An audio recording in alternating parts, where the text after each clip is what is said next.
مسند صدارت پر جلوہ نما میرے قابل اساتذہ کرام اور مہمانان ذی وقار اور جامعہ نظامیہ کی مہکتی کلی، السلام علیکم ورحمۃ اللہ وبرکاتہ۔ آج مجھے جس موضوع پر لفظ شائع کرنے کا موقع ملا ہے اس کا عنوان دفاع پاکستان میں عوام کا کردار۔ اللہ تعالیٰ سے دعا ہے کہ مجھے حق بیان کرنے اور مجھے اور آپ کو اس پر عمل کرنے کی توفیق عطا فرمائے۔ 6 ستمبر 1965 کو بھارت اچانک پاکستان پر حملہ آور ہوا تو ان کا ارادہ تھا کہ وہ صبح کا ناشتہ لاہور کے جم خانہ میں کریں گے۔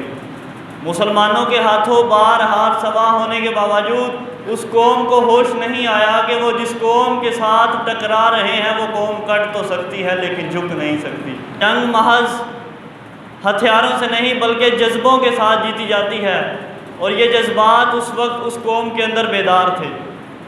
1965 کی جنگ میں شاہینوں کے لوگوں نے ایک خوبصورت مثال قائم کی۔ سرگودا ایئر بیس کا کمانڈر بیان کرتا ہے کہ جنگ کے دنوں میں ایئر بیس کی حفاظت کے لیے اضافی فوج آئی ہوئی تھی،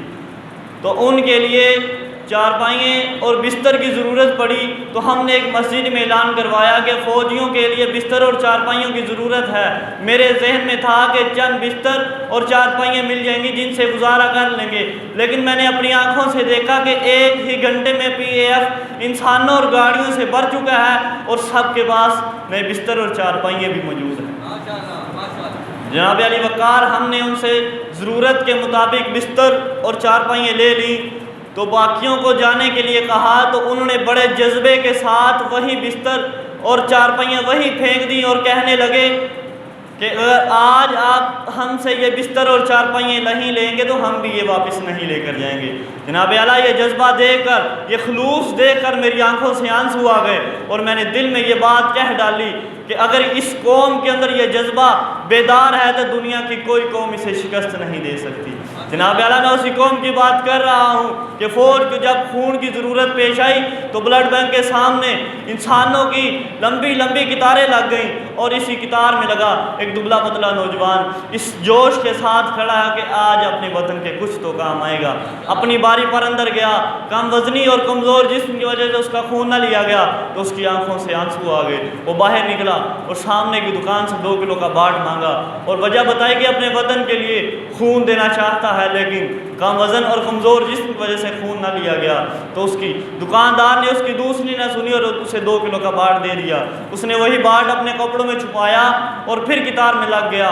اب کی بار وزن پورا نکلا، رش کی وجہ سے کسی نے دھیان نہیں دیا کہ وہی نوجوان ہے۔ جوان باہر آتا ہے اور دکاندار کو باٹ واپس کر کے چلا جاتا ہے۔ جناب اعلیٰ، میں اسی قوم کی بات کر رہا ہوں کہ چونڈا کے مقام پر دوسری جنگ عظیم کے بعد ٹینکوں کی سب سے بڑی لڑائی ہوئی تو محاذ پر جاتے ہوئے فوجیوں کو 2 معصوم بہن بھائی ملے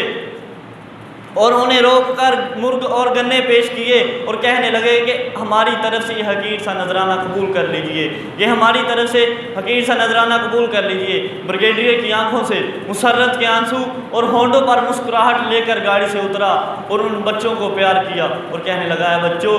آج ہمیں ان چیزوں کی ضرورت نہیں ہے، ہمیں تمہاری معصوم دعاؤں کی ضرورت ہے جس کے ذریعے ہم تمہاری اس معصومیت کی حفاظت کر سکیں، اپنے دشمن کو ناکو چنے چبوا کر تمہاری اس معصومیت کی حفاظت کر سکیں۔ آج یہ واقعات پڑھ کر اور سن کر وہی ٹھنڈی سانسیں بھر سکتا ہے کہ جس کے دل میں کسک اور احساس باقی ہے، ورنہ سب کے لیے ایسا نہیں ہوتا۔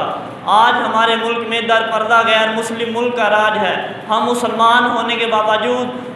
خدا پر یقین رکھنے کے باوجود ان کی تعلیم پر عمل کرتے ہیں۔ ہمارا دین تو ہمیں یہی تعلیم دیتا ہے کہ یہود و ہنود مسلمان کے دوست نہیں ہو سکتے، لیکن ہم یہ بھولے جا رہے ہیں کہ کیا ہم واقعی مسلمان ہیں؟ تو شاعر نے کیا ہی خوب لکھا، تم مسلمان ہو یہ انداز مسلمانی ہے، حیدری فقر ہے نہ دولت عثمانی ہے، تم کو اسلاف سے کیا نسبت روحانی ہے، وہ معزز سے زمانے میں مسلمان ہو کر ہم خوار ہوئے تارک قرآن ہو کر۔ وآخر دعوانا ان الحمد للہ رب العالمین۔